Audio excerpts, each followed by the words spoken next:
It's Apple event day and I'm late. I gotta go to CMAC. The Apple event starts at 10, but I have to be at CMAC at 11 for a special meeting, so I'm hoping I can get there, watch the event, and then immediately start working. Video in apps like Double Take, Explain Everything, and TikTok. It makes you more productive on iPad, and it's simply more fun.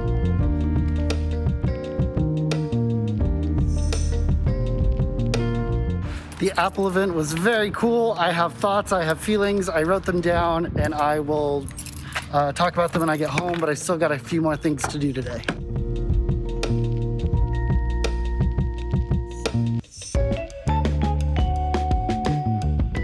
I'm back home. I've had some time to process the Apple event. All of the text group chats that I'm in have kind of cooled off, and I've gathered my thoughts. This is not a video recapping all of the different features and stuff. Probably check out iPhone Doe, Farouk. He's probably got a really good breakdown of what's what and how much everything costs and what has what features. I just want to make a video that's should you upgrade this, that, or the other? Because I'm the person in my friends and family groups, hey Kyle, should I get the new phone? Should I get the new watch? Should I get an iPad?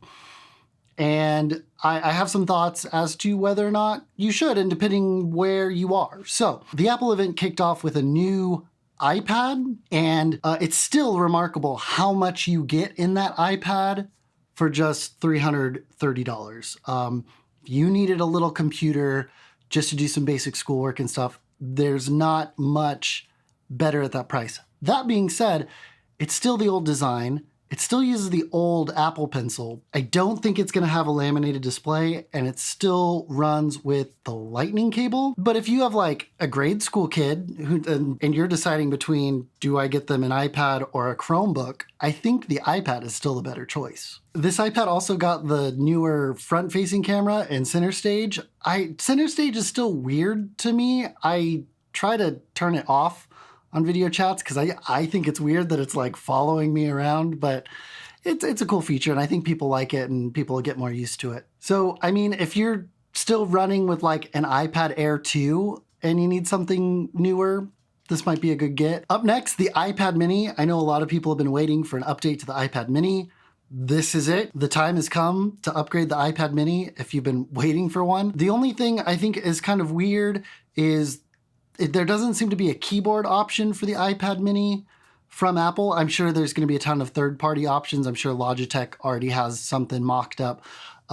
It now uses the second generation iPad Pencil and has USB-C. I think it's great. It's like the iPad Air, but miniaturized. If that's the size that you like, I think that's cool. I don't know. I moved up to the Pro Max size phone and I haven't looked back. So the iPad mini is not for me.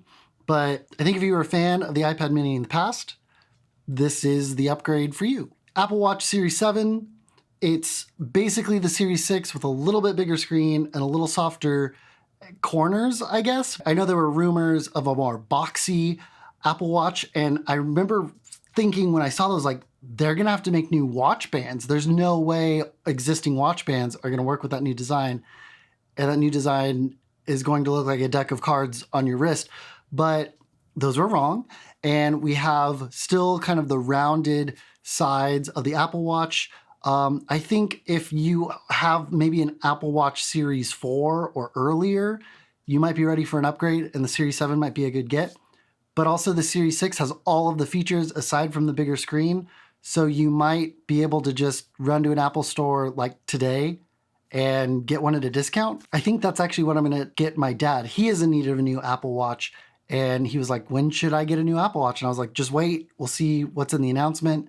And yeah, I think I'm going to try to get him a Series 6 while they're still in stock, but just left over before the Series 7 shows up. There was kind of a cool part in the Apple Fitness Plus announcement that they have some new workouts.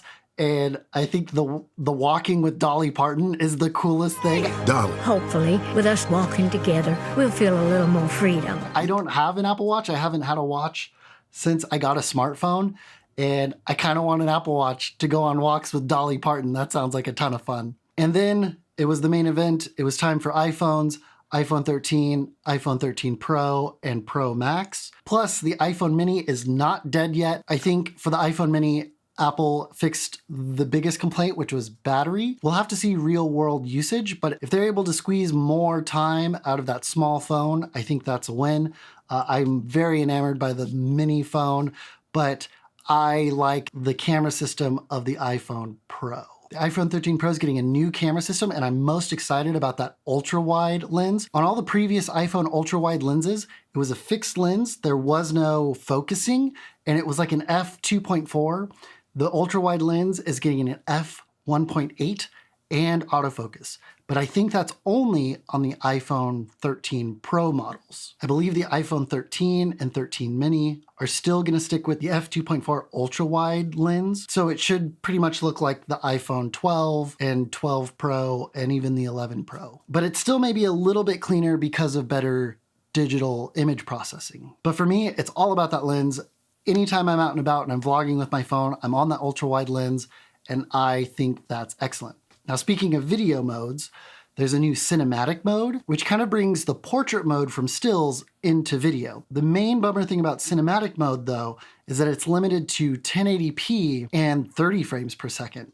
Because movies are 30 frames per second? No, they're 24 frames per second. I'm not gonna run out and buy the phone just to get cinematic mode, but I think it's a step in the right direction. By the nature of the size of the lens and the sensor on that camera, it's not gonna produce a really shallow depth of field, but it's got a beefy enough processor to be able to emulate it. Plus, you can change your focus point after you're done recording the video, which is mind-blowing.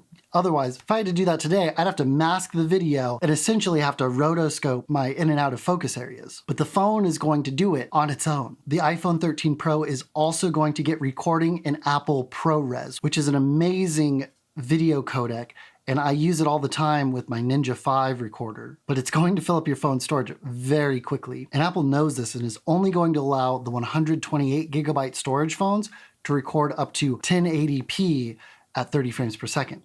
The bigger phones will be able to record in 4K up to 30 frames per second, and I'm really sad it doesn't get 60 frames per second, because I almost always record in 60 frames per second on my phone, just in case. I never know when I'm gonna wanna slow something down, so I basically always record in 60 frames per second. So I'm a little bummed that ProRes isn't coming to that mode. I'm also not sure if ProRes is coming to the time-lapse or slow-mo modes, or if those modes are getting 4K, or Dolby Vision. I often record in Dolby Vision not because I'm going to release my video in HDR, but because it captures it in a 10-bit color depth. So when I'm working with the footage in Final Cut, I bring it back down to standard dynamic range, but then I've got a lot more color to push and pull the footage if I need to. And I'm still really bummed that neither time-lapse nor slow-mo mode get Dolby Vision on the iPhone 12 Pro Max, but I'd love to see it come to an iPhone soon. So would I get an iPhone 13, 13 mini, Pro, Pro Max? I think anyone with a phone earlier than an iPhone 11 would definitely benefit from an iPhone 13. But if you still love your iPhone 11 or 12,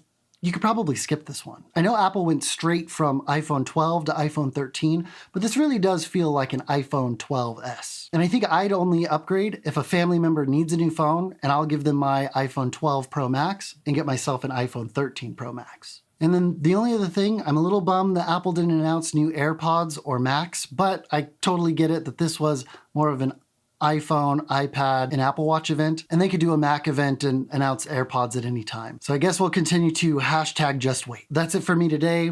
We're doing a daily vlog here, capturing 2021. If you enjoyed listening to me ramble about tech or following me throughout my day, I'm doing my best to record and upload every single day, so hit that subscribe button. If you found this helpful, hit the thumbs up button, and I will see you tomorrow. Peace. Shoo.